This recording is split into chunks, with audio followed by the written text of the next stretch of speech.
Thank you, Council Member Kathy Maness, for that kind introduction and the spirit behind it, and to Mayor Clarence Anthony, the NLC Board, and staff members, local leaders. It is truly an honor to join with you today.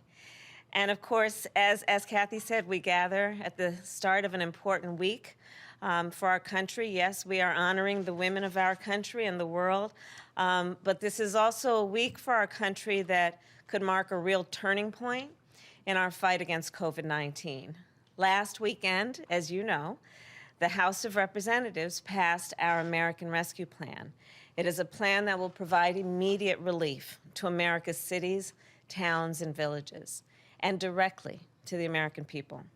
This past weekend, the Senate advanced this landmark legislation, and very soon, the President of the United States, Joe Biden, will sign the American Rescue Plan into law. So for a year now, we have faced this crisis of almost immeasurable proportions, impacting the health of our communities, the livelihood of our businesses, and the education of our children. Through it all, local leaders, you have been in the thick of it. You are the ones who get called when there aren't enough vaccine doses to go around. You're the ones fighting to make sure first responders can keep their jobs. You are working with teachers and parents to get schools reopened safely. You are working with small businesses to keep their doors open, and working at food distribution sites in what remains of your spare time. Being a local leader has always been a 24/7 job, and this year, I know, has tested the limits. And still, you keep getting up every morning and working to make things better.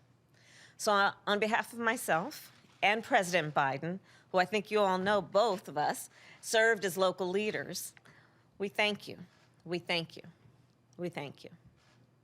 When the President and I were preparing to take office, we knew what you were up against. We knew we needed to be ready to go on day one. So we started working with you to put a plan in place to rescue our nation from this pandemic. I'm proud to report that we've made incredible progress. More than 80 million vaccines have now been administered. Last week, 18 million doses were sent to states, to pharmacies, and community health centers. Merck and Johnson & Johnson, competitors before now, are teaming up to speed up manufacturing, which means that we should have a full vaccine supply for adults by the end of May. And to get shots in arms more quickly, we've opened new vaccination centers in a number of places, in the place of my birth, Oakland, California, in Los Angeles, in Houston, in Dallas, in Arlington, Tampa, Orlando, Jacksonville, Brooklyn, Queens, and upstate New York. And one opened in Philadelphia last week. Others will open in Chicago and Greensboro this week, and another two are coming to Atlanta and Cleveland soon. So as you know, we've all been busy. And we're doing this, all of this, as I've mentioned, as we advance our American Rescue Plan. This plan is big, and it is bold, and it will help us beat this virus and build back our economy. With this plan, we will scale up our vaccination program, get relief to the small businesses that fill your main streets, and get your schools safely reopened. The bill provides targeted support for as many as 19,000 cities, towns, and villages. And we know many of you are dealing with budget shortfalls as revenues are down and, of course, expenses are up. As a result, vital services have been cut, and I know you didn't want to, and we've lost more than 1.3 million state and local government jobs in just the past year. In the aftermath of the Great Recession, these kinds of cuts put a significant drag on our economic recovery. And guys, we can't let that happen again. The American Rescue Plan will also get $1,400 checks in the pockets of people who need them most, and a $3,000 tax credit per child. Think about it. This plan will actually lift 1 in 3 Black and Latino Americans who are living in poverty and lift them out of poverty. We will also lift half of America's children who are living in poverty out of poverty. I mean, just think about that. Half of the children in our country who are living in poverty won't be. So the American Rescue Plan, for that and so many other reasons, is, we are happy to say, incredibly popular. And the support for it is broad and it is bipartisan. 3 in 4 Americans support the bill. Democratic and Republican mayors and local leaders have endorsed it. And of course, so has the National League of Cities. And thank you for that. And think about it. 2 mayors, just most recently, a Republican from Miami and a Democrat from St. Petersburg, wrote an op-ed about why they support the plan. And they said in the op-ed, quote, "Our people need help. And as the president would say, help is on the way." Today, the American Rescue Plan is very close to becoming the law of the land. And now we need to help ensure that relief is distributed equitably. And that means we need to acknowledge, as so many of us do, we need to acknowledge the pandemic has made worse the fissures and the flaws and failures that already existed in our systems and in our structures. We've seen that race and place matter a lot in how well protected a person is from the virus or not. And race and place have played a role in access to services. So one way we're addressing this is with our COVID-19 Health Equity Task Force.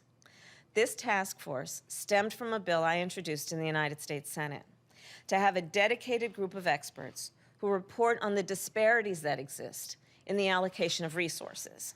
The task force is required to make recommendations on how to solve for those problems. And local leaders are vital. You are vital to the solution. So today we have a big announcement, and we're actually making it right here with you because it will have a direct impact on the communities that you serve. Our administration will offer $250 million in grants for localities to partner with community organizations on health literacy. Our goal is to provide underserved communities with the information they need to stay safe and to get vaccinated. And remember, information and education, of course, saves lives. When folks have the information and the education, they have the tools that equip them to take care of themselves and their family. We expect to fund 30 projects in urban communities and 43 projects in rural communities for 2 years. And I'm going to give you some information on how you can apply and get more, and that is to apply through April 20th at, and I'm going to give you a website, minorityhealth.hhs.gov, and we'll follow up and get it for you in writing. But I ask the friends here, please do work with us to put equity at the center of our collective response, to identify those individuals and communities who have been overlooked, and to connect them with the resources that are available, and to connect with them in a way that we renew and, in some cases, establish trust between community and those folks who are elected to serve those communities. And also, we've got a child tax credit coming that they can take advantage of. So please tell them about it. And tell them about the Paycheck Protection Program and the loans there for small businesses. Please tell your folks about how to get vaccinated at pharmacies and community health centers and mobile units. And please continue to tell everyone you know to wear a mask. And this brings me to my final point. The American people will continue to look to you as much as they look to me or the president because of your tireless efforts, because they know they can rely on you. They will continue to look to you for answers and for action and for comfort and for hope. And I know it's not an easy job, but what you do, especially at this moment of crisis, couldn't be more important. So thank you again for all you do. I know it takes personal sacrifice and sleepless nights, but know that the President and I are working right alongside you. So may God bless you, and may God bless America. Thank you all.